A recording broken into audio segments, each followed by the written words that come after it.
Hey, how you doing there? We here at the N word for nerd like to tell you a little something about a product that we decided to, steal from some people and then sell to you at a very extremely serviceable price.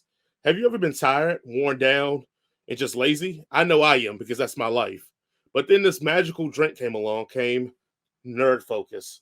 Nerd Nerd Focus hits focus. all that stuff in your brain, makes you smarter. Well, let me change it. It doesn't make you smarter, but since you brought this, which is a smart decision, then in that turn, it just made you smarter. So, by that nature, it does make you smarter. Have you ever wanted to turn into a Super Saiyan 4? Nerd Focus will help you do that. Jason, you just had some. What do you think about Nerd Focus? It's delicious. It tastes very good. I feel more aware. I feel more awake now. I feel like I can actually talk to a girl, maybe. Maybe ask her out on a date. It definitely has electrolytes in it, so that's what plants need. It's very good. It's great. Well, guys, if you want to get your own very own case of Nerd Focus, go ahead and check out our link in our description. That's our affiliate link. So if you do purchase a case of Nerd Focus, it actually does help us out tremendously. Hey, let's That's what get I'm your here Nerd for. Focus on, man. Focus up. Yeah. Get your game face on. All right, let's go ahead and let's jump into our review of Reviews. Scream 5 or Scream 2022. Jason, would you like to take the lead on this one or would you like me to jump in? Go ahead. You're the horror guy. You go first. Okay, great. Appreciate you letting me go first. So, to let you guys know what Ladies, I Scream am a 5 giver. and he drinks Nerd Focus to keep that to keep it Keep that all up and energy. energized and focus. And focus. 25 years after a streak of brutal murder shocked the quiet town of Woodsboro, California, a new killer dons the Ghostface mask and begins targeting a group of teenagers to resurrect secrets from the town's deadly past. You scream, I scream, meta screams for Scream 2022. And why the heck are we still not just calling this Scream 5? I'm surprised they didn't put a the before Scream, so it'd be like the Scream, because that's what it seems to be doing now. And anytime they keep coming back to the well, they just name it the original or they put a the in front of it. So this movie really worked for me on a meta level. This is meta done right. So the Matrix Resurrections, I wish you would have took notes, pulled out your pen and paper, and you would have watched it. But I will even go as far as to say this: Scream 5 is the inception of meta horror. Like, remember like Inception is the dream within the dreams and all that type of stuff like that. Like, this is this movie. So I'm gonna It's try to there's so many layers. yeah, I'm gonna try to go through this briefly, but people gotta try to follow me here. This is gonna be tough. So stick with me, all right? In our real life, so me, you, Duke of all nerds, in our real life, we watch Scream. But the characters in Scream, they watch real life horror movies like we do, like the Babadook and Hereditary and Friday the 13th and all that. So those movies exist in their universe that we watch. But then in that Scream universe, they have a Scream of their own called Stab. And those movies exist in their universe that we don't really see in our universe, but we know it exists because we've seen it because it's our Scream. But to their Scream, which is what we call it, they call it Stab. It's their movie of So their movie. right. So the reference to stab in the movies is the same ilk of like how we reference the Babadook and all the other horror movies that we talk about. It's like a thing for them. It's just based on a true story. So literally, when you're watching this, it's like a dream within a dream within a dream. Or if you ever saw those photos or those pictures where like it has a mirror that's showing the same photo in the picture or a TV, and it keeps going in deeper and deeper and deeper. That is Scream 5 to a degree. With all that being said, like the movie still hits all the Scream's marks. It does the meta portion of it. It does the who done it mystery, which I feel like they even played so heavily into it because Jason literally called it before the movie even started, and then called it as soon as the movie started because this Scream doesn't even try to pretend like it's going to be anything different than what we saw before. It's just going to do the same thing with a slight remix or twist on it. I love the way that like they did all the build up to jump scares that weren't jump scares. Like Oh they yeah, this kept is so doing great. jump scares fake outs, But then here's the funny part is though, every time that it was a stated jump scare, like somebody, a character would make a comment to be like, "Oh, I know you're behind and you're gonna jump out." And they would do a jump scare with that person jumping out from the exact same spot they told us they were going to jump out from. Like, it was very funny to watch this movie and go, this movie literally is telling us, like, hey, this is what you guys like in horror movies. So we're just going to literally telegraph everything you like so that you can enjoy this. I'm okay with getting spoon fed enjoyment in a horror movie. Like, as you guys probably watched my Halloween Kills review, how like I'm the one that gave it a pass for all the stupidity that was going around for it. This one is actually done intelligently, and you could tell it was deliberately done to make you feel away. Where I think Halloween Kills was just bad writing, and they wrote themselves in the holes they couldn't get out of. This one is like, oh no, we could get ourselves out of it with better terms. But why? It's funner to do it this way. Besides the meta commentary, they do have a huge commentary on fandom and the toxic nature of fandom when it comes to a culture that is built from movies and how fandom reacts to that. Almost to the point that they said it correctly. Like anybody that takes over a franchise or tries to add a new installment to a franchise, unless you do it the exact same way, Force Awakens, you do something different, The Last Jedi, all the fandom rejects it because they don't want the same thing, but they want the same thing, but they want the same thing to feel different, but still hit the nostalgia notes of the past. And one of the characters does go through this whole requel thing that states it a lot better than I'm stating it, but she's right. Like we are literally living in an age where we cry about no originality, but yet when we get something original that doesn't fulfill what we think the originality should be, we reject it. But then if we get something that feels the exact same way, but just remixed, we get up in arms. We enjoy it, but we go, oh, but they could have done something different with it. Going to the movie itself, the performances here that knock it out of the park. Jenny Ortega was great as the younger sister. I think she knocks it out of the park for her performances. If there's going to be any kind of quote unquote scream queen of this, I think she does the majority of the screaming and the yelling, but her older sister is probably the badass. But here's a thing. She's the only one that actually looks like a teenager. Right, that's true. But here's the thing: I think I would never. But also, I think her older sister isn't trying to be a teenager either. Yeah. But of the teenagers, she's the only one that looks like an actual teenager. Right.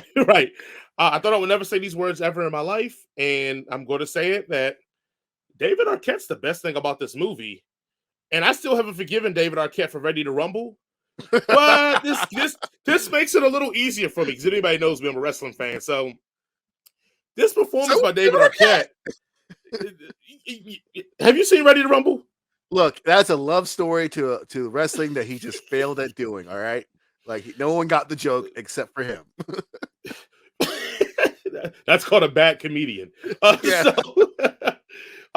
But this gives me some redemption. David Arquette's amazing in this movie, and how his story plays out in this one is great. You never think if you watch Scream 1, from Officer Dewey to where he is in this one. That evolution and that progression is the best thing about almost this series now at this point. And again, these are words I thought I would never utter about Scream, that David Arquette was the best thing. The only real major gripes I have, some of the dialogue is kind of clunky. You could tell they're missing Kevin Williamson from this a little bit. Especially that it's that part, and you will probably remember it too, Jason, when Dale and Gail are having that talk outside that person's home. It feels completely like a soap opera, and the way they shot it didn't help, like the feel of it either. I tried. Right. It just felt like it was no connection there, and they used to be married in real life, so you would think like that would have been an easy thing years to handle. Ago. Right, and that's my point. Didn't want to do the scene with it. That's probably why it's so bad, because he's like, I don't want to be in this movie with her. And I'm pretty sure. But I just figured that in their real life, they probably don't talk as much as they think. So doing this for screen probably would have felt more, in my mind, more natural. But anyway, that's just one example of, I think, of the clunky dialogue that goes on in this movie. So that's my real biggest, I get my gripe here.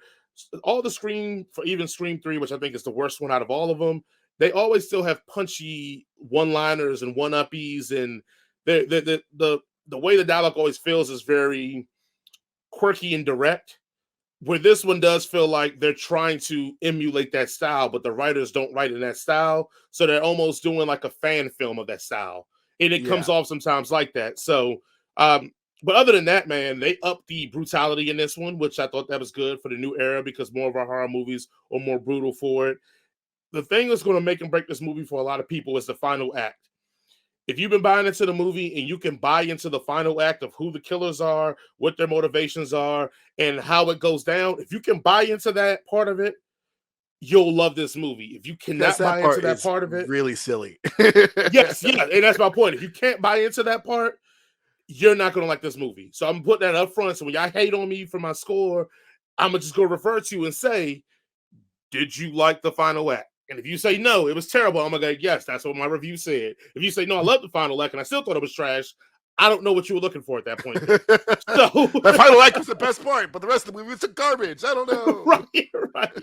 So I do want to say RIP to Wes Craven, and I do wish Kevin Williamson will probably come back and do this one. But I think where the movie left off, if they wanted to continue and do Scream 2 2023 or 2024, it it it will work because the new cast I think are strong enough to carry it. I just think that it's going to be hard to. I don't know what you can satirize or metarize going forward though. But it's a lot more smarter people than How do me. you get more They'll probably meta from figure it here? out. Right, Yeah. right. Are you All gonna just right, make it Jason. real? You're gonna go and actually kill people and just Well, yeah, I'm gonna record go it? new Nightmare style, so it's new Yeah. Scream style, and like Nev He's Campbell's gonna, playing Nev Campbell, and be like, oh, I love playing Sidney Prescott, and then Ghostface comes out of the yeah, screen and chases her. and I don't know. I actually don't know. I starts don't know. murdering people in real life. Right, right.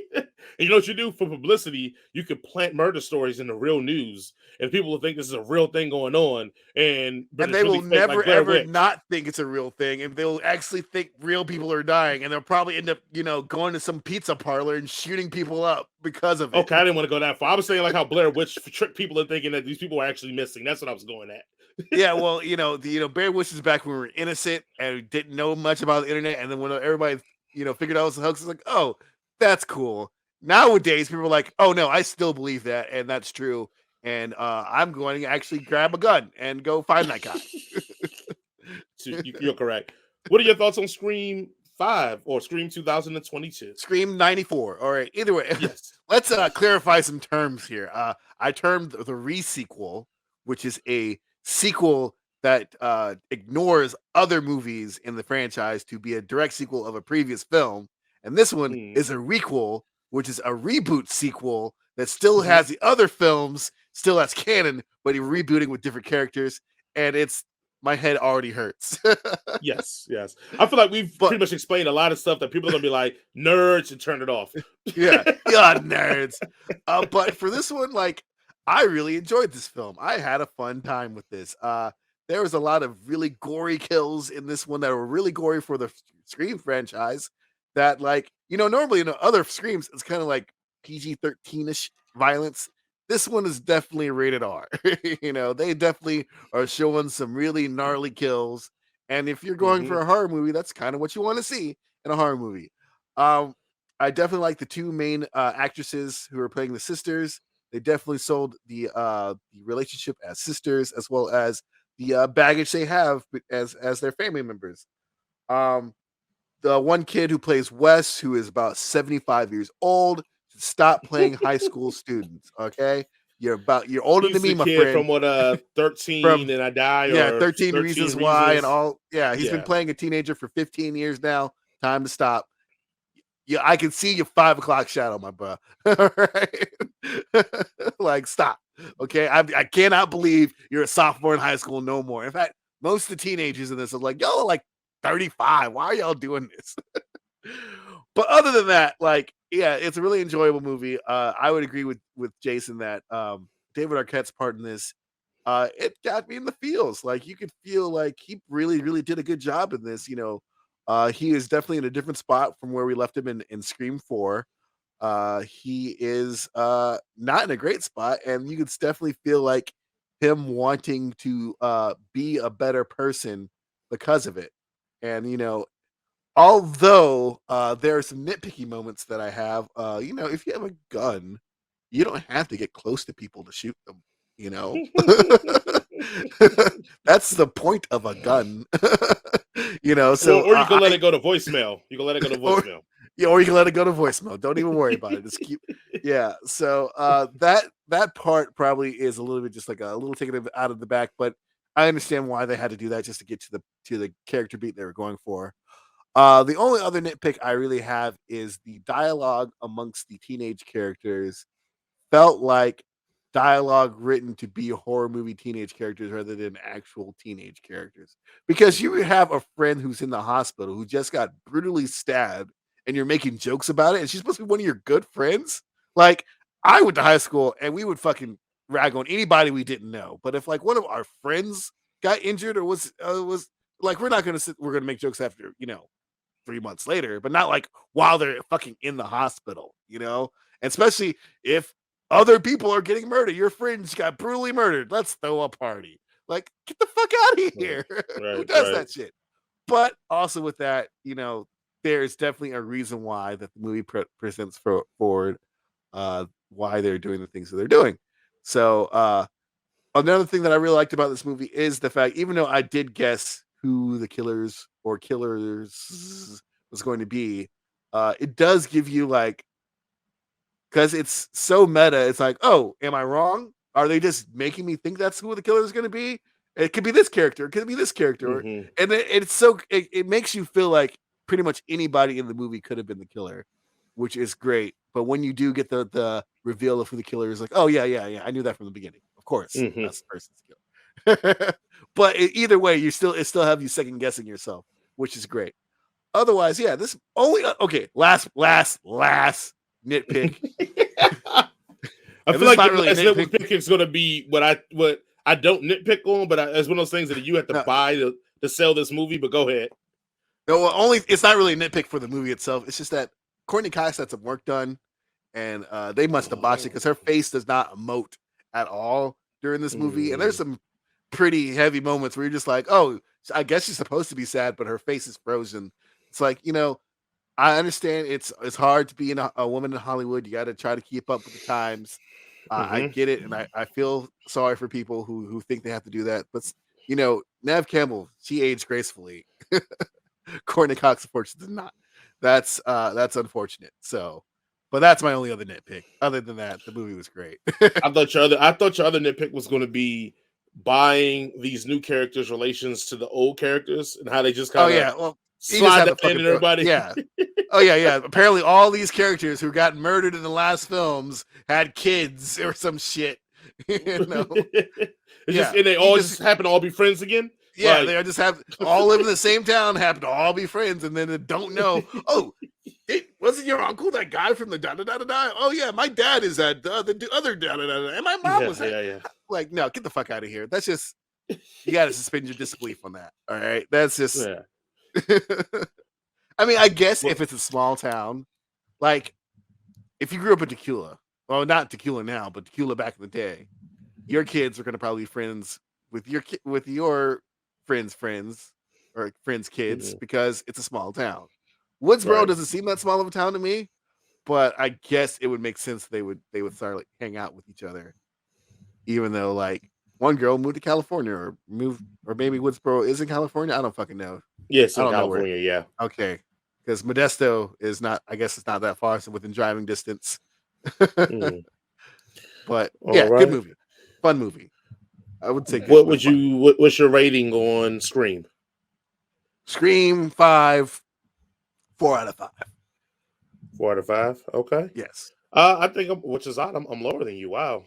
I believe I'm giving it a 3.5 because I think it is I enjoyed it more than probably 3.5, but I do think that final act is a tough pill to swallow if you're not having a good time. Yeah, if you're not having a good time, it's very tough to swallow that third act. So that's why I'm gonna give it a knockdown just because of that reason. Oh, all right. Well, I add a 0.5, and this I guess is a spoiler, but a couple of characters lived. That's the 0.5. That's a good point. You That's know. very good point. You know. Look at me. You know. Yes.